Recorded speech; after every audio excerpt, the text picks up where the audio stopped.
This video is all about the quick service role at Walt Disney World. It's very overdue.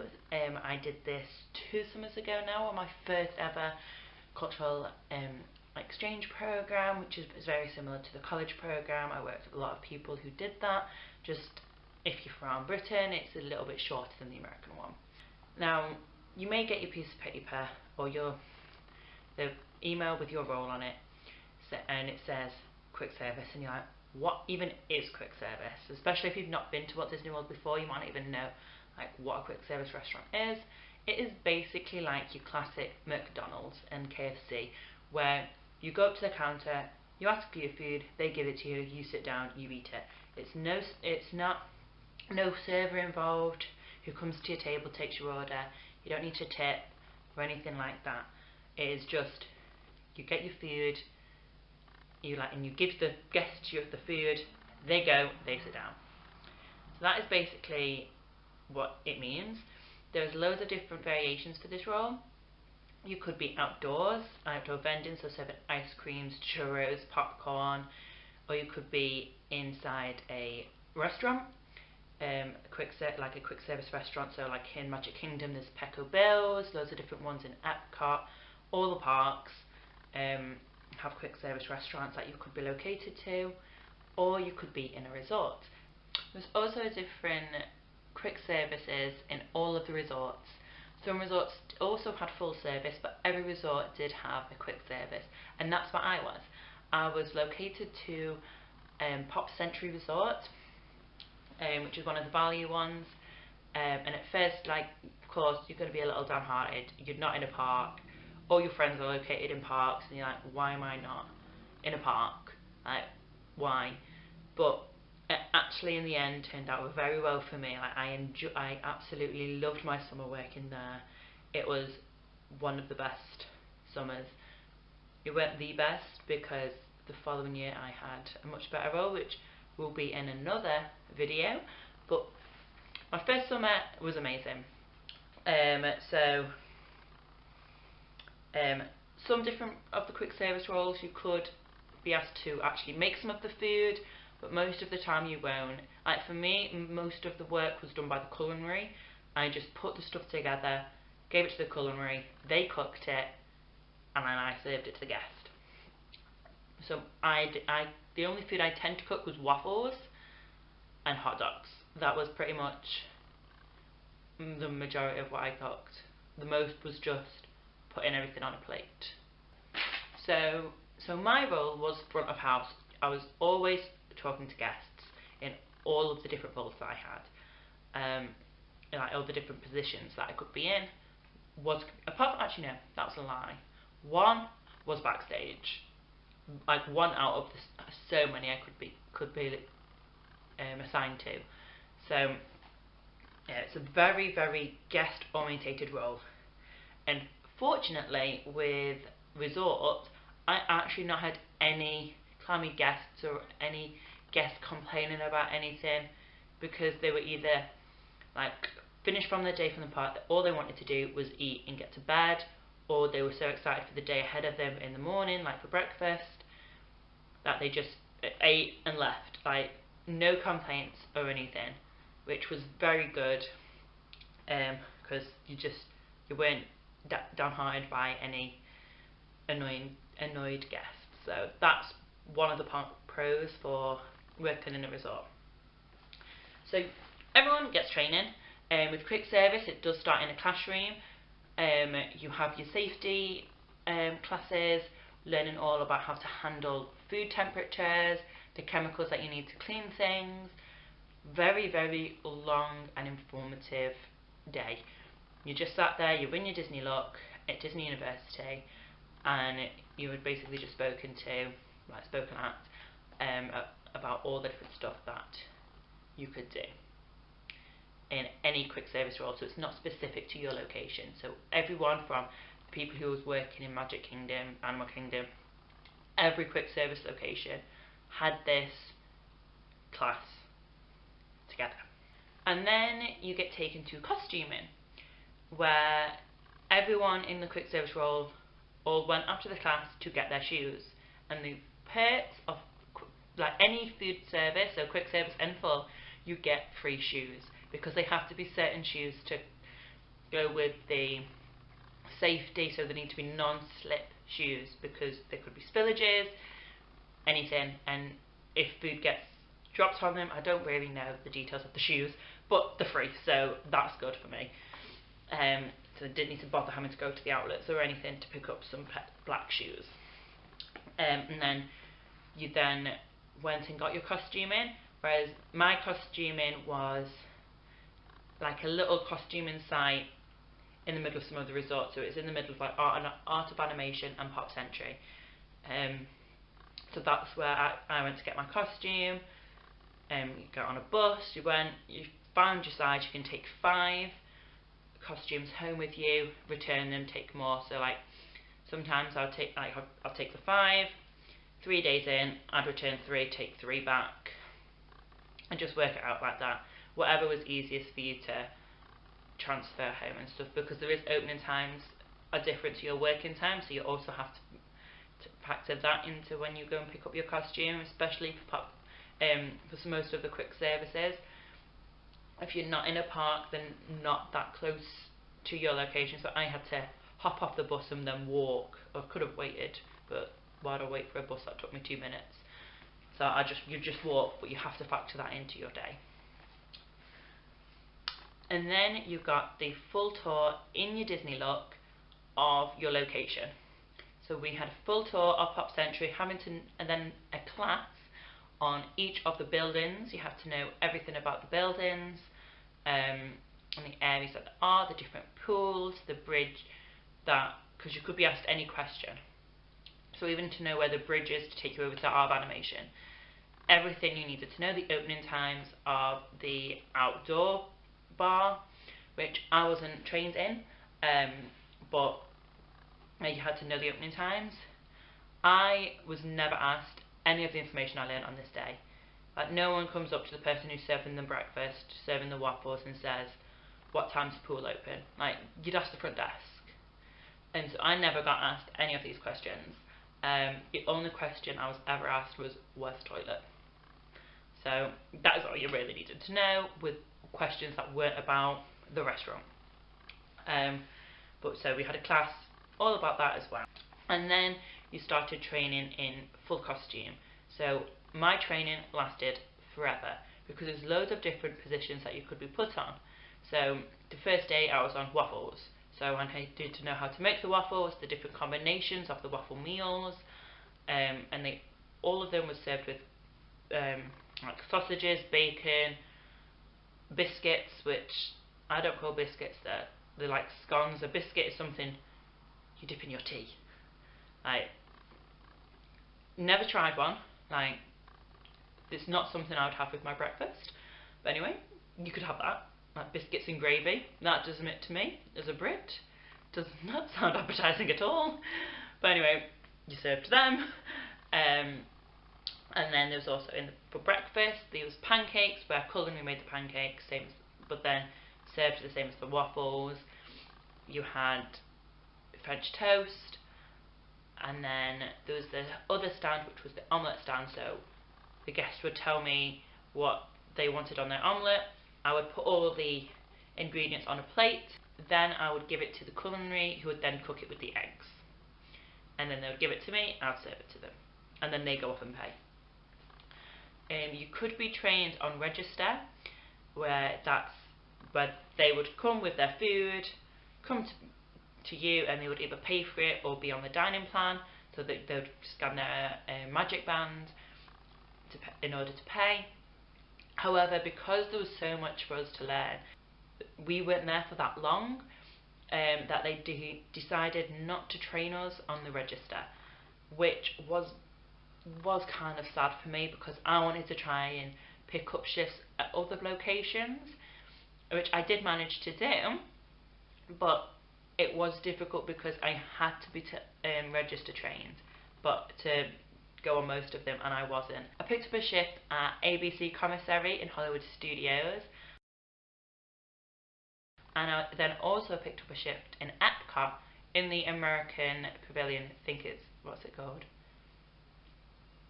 Liberty Inn or something like that. Which for Epcot, for me to be able to pick up there was very strange because I'm not American. So like I'd be talking to guests and then they'll just look at you like, you're not American? I'm like, I know, I just picked up this shift because why not? I was trying to manage to pick up a shift in every park. I've not been able to do that in my first year. I did not pick up a shift in every park, but I tried. However, I did pick up, because I wasn't registered trained, all I did was bus tables. So I was just cleaning, taking trash out. So it was very dull, but it was great because you still got to interact with guests, and because it was in parks that I did know, I knew Epcot quite well, so if someone asked me a question, I'll be able to answer it anyway. So once you were trained in each stand, each position, you got to try the food. So on your break, you got to try the food, which was the best thing. I wish you could have tried everything, because that would have been great, but unfortunately, you only got to try one meal. It's like you couldn't advise on anything because I'd only tried one thing. Also, for the first few days of training, I was on breakfast, and I was on breakfast for a lot. So I had I think it was 5 days of training, like with a person like training me. I would start at 6, 7 o'clock, prepped everything, cleaned everything, made sure everything was show ready for the guests to come in, because the doors did open at 6 for breakfast, but that was only the waffles and pancakes. So you could start at 6 and open up the French toast, or you could start at 7 and open up the omelette. So they staggered the openings, so not everyone was in at 6 o'clock. And then, so you were in very early. So after those days of training, I also learned how to do the marketplace, which was you could have cookies, breads, like croissants, those sorts of like pastries, and then after breakfast it changes to muffins, and then you also filled up the fridge. Now this, oh my gosh, was the worst. Like, they had the fridge with all the drinks, the sodas that you could buy, and they had like little fruit packs, pre-made salads that you could have. But if you were on this filler, you didn't go around the front and fill it up. No, that's not how Disney does it. You go around the back and fill it in, but that means you're stood in a fridge for at least an hour. I was once in there for 4 hours. They did provide you a lovely, nice warm coat, but you were still freezing. And then they provide you gloves, but sometimes these gloves go missing. So you're literally in this freezer. My hands were going purple, and they were just like, "You're British, you can deal with the cold." I was like, no, even in Britain, I cannot deal with the cold. Like, no, you don't stand in a fridge for 2 hours for the fun of it. Like, no, that's not fun. So that was the only one that I absolutely dreaded getting. Some people loved it because it was the position that you didn't have to talk to anybody, but it was horrible. It was so horrible. So yeah, then that was that. So once you got trained on them, this is when I wasn't a big fan of working at Pop Century, just the early mornings. The people on the early mornings were not the best. Then I got more actual day shifts and going into the night. So then the restaurant gets changed over, so then you can serve sandwich and pies, pizzas, burgers, hot dogs, pasta, chicken, all these sorts of things were served. And it all changed over. Then there was more actual college people, college program cast members that did the nights, that were there for longer than me, and that's when it became much more fun, because there was more people my age in the nights, because the full-timers didn't want to do nights. So it turned out to be such a laugh working with them, and because there was so much you could do, it was always different. Like, so one of the other things you could do is is bussing tables. So in Pop Century there was 3 different sections where people could sit. Every quick service will have a busser, so you'll get assigned to bus a different section of the restaurant, and this would be cleaning the tables, wiping everything down, putting people's rubbish into the bins that guests couldn't be bothered to do themselves, and basically clean, take trash out, and you'd be surprised at how quick trash cans can fill up, because you'd empty it, go around, do everything else, come back, and it'd be full again. Like, there's certain ones that would always get full the quickest. So yeah, you was constantly changing the cans, taking it backstage, and then bringing them out again bringing fresh ones out again. So it was a very constant process. This position had the most interaction with guests because they would just see you, they'd come and ask you questions. This is where you mainly got asked where are the nearest toilets.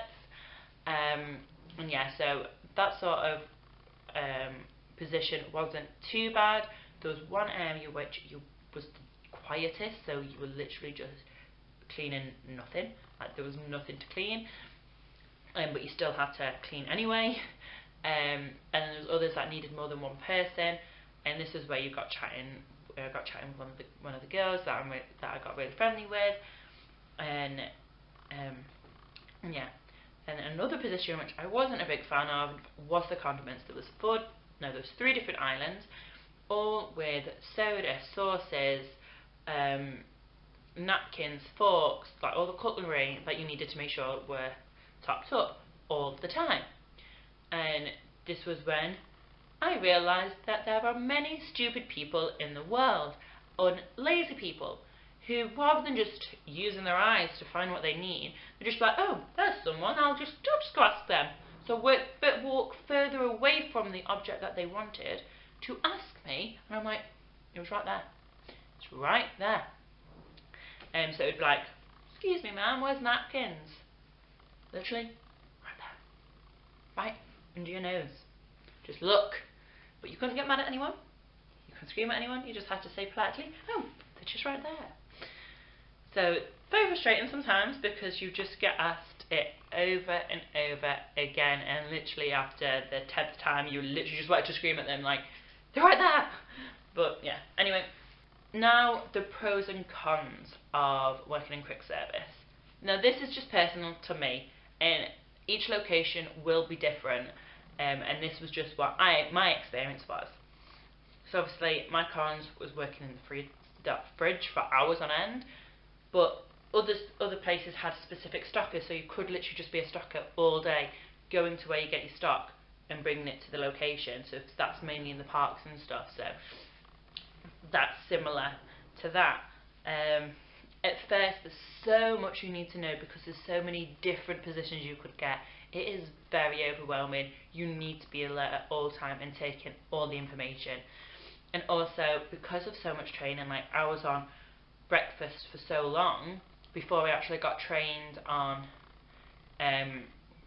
all the other things, I actually didn't in my ears for about 3 weeks.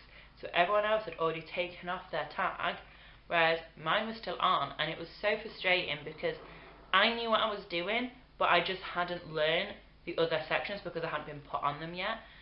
So it was just like, just put me on them, train me, because then they ended up like I'd be I'd be scheduled for an evening shift, and I'll just pick up like grill or something, and I'm like, I've never done this before because you've not trained me in it. So it was very frustrating, and it just took me forever to earn my ears. But in the end, it was fine. Breakfast is a lot different to dinner, mainly because of the staff. The morning people are more the full time, whereas the evening people are the college students, like the college program people. And they're more like my age, so they're the ones who I actually made friends with, and it was so fun working there. One of the pros of working in food and beverage, for me, was my hours. My hours were great. I got 2 days off a week? No, that's a lie. I got 1 day off a week, which you're like, oh, only 1 day. But because I worked early in the morning, I'd finish at like 3, I can spend the rest of the day in the park. Or I would start at start at 4, so spend the morning in the park. And because it was a resort, it was really easy to get to on the resort buses. So I'd be in Magic Kingdom, leave, hop on a resort bus, take me straight to my resort, go around the corner, get changed, I'm ready for work. So it was very, very good like that. My hours were just great because of the only one day off. I earned a lot as well. I earned a lot more the first year than I did my second programme. And I felt like I had more time off because of the way my days worked. Because the nights, like, you could start at like 5, but you'd also won't finish until like 12:1, or like round about then, because the restaurant was shut at 12, so you could either go or you'd be then on the breakdown and cleaning everything. So then, like, that's why you'd have a deep clean for about an hour, but it's fine because everyone's just chatting, there's no guests about, and it's just quite nice. One of the negative things that happened was I was on a shift, I was on quite a long shift, I finished at 12, I was in again at 8. Now it takes about 40 minutes to get from Pop Century to housing on the bus, and I knew there was a bus at like 12:10, so I had to leave at 12, but normally you can't leave until everything's clean, and they still pay you for that, but because I only had an 8-hour gap, I was like, I have to leave at 8, so I just told my manager, she was like, go, go, go, so I left, but then I literally got about 5-6 hours sleep, because 40 minutes, obviously you've got to take everything off, and then you've got to give yourself time to get up in the morning and get to work, to be in at 8. So that was one of the stressful 2 days, because I was just so tired, and like, because it was my own fault. Like, when I worked in the morning, I'd go to the park in the evening, and then I'd go to the park till quite late, so I was constantly not having a lot of sleep. At first I was just exhausted all the time, like I'd been up for more than 24 hours sometimes, and I was just like, why am I doing this to myself? But it was because I knew I was only there for a few months. Like, I wanted to make sure I did everything, spent all the time with my friends which I weren't working with, and just making the most of it. So yeah, I was a bit tired, but I got over it like a few weeks in, still doing the exact same thing. Just, if you start at, like, the one thing I hated was when people started at 3 and then just stayed in the housing, like, and did nothing with their day. Like, I got up, went to the park on my own, anything. Most of the time I did have people to go to the park with, but I just wanted to make the most of my 3 months there, and I did, and I do not regret anything. Yeah, it was really easy to trade and give away shifts. So say you wanted a later start because you booked lunch or something, and you wanted to trade someone, so they did your morning and you did their night. It was really easy to do that because of the Facebook page. Most of them were college students, so it was just really easy to trade shifts, and it was also quite easy to give away. I did give away a few because people just want the hours, they want the money, and I did pick up a few more shifts as well, and it wasn't as strict in my role as it was with my second summer, where giving away was not an option. Like, you could not give away shifts. But this summer, like the first summer, I could give away shifts, so that was quite nice as well. That is all the information that I have at the moment. If you have any more questions, please feel free to ask. I have babbled on a lot. I wanted to try and make this the most informative video as I could. But yeah, so I'm going to do a few more of these sorts of videos. I'm going to do my next role that I had in the summer, which was attractions. I'll do that, like what to expect with that role, if that's something you're interested in, and also like my top favourite places to eat and my favourite rides and stuff like that. So please stay tuned for all the upcoming videos to come. So thank you so much for watching. Bye.